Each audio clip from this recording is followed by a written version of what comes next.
धारणी शहर आणि तालुक्यात गणपती बाप्पाचं विसर्जन सोहळा मोठ्या उत्साहात पार पडला।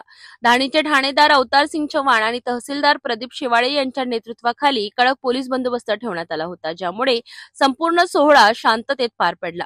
हिंदू बांधवांनी शांततेचा संदेश देत बाप्पांना निरोप दिला। धारणी तालुक्यातील गडगा नदी, धुळघाट रोड, सिपना नदी, दिया, उतावली अशा विविध ठिकाणांवरून वाहणाऱ्या नद्यांमध्ये गणपतींचे विसर्जन करण्यात आले। विशेष म्हणजे शहरातील आणि परिसरातील सर्व गणेश मूर्तींचे विसर्जन याच नद्यांमध्ये होते। यावर्षीचा विसर्जन सोहळा शांतता आणि आनंदाने पार पडला, ज्यामुळे प्रशासनाचे आणि नागरिकांचे कौतुक होत आहे।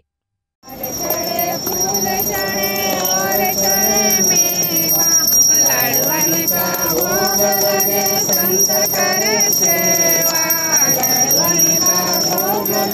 संत करे सेवा। जय गणेश जय गणेश जय गणेश देवा।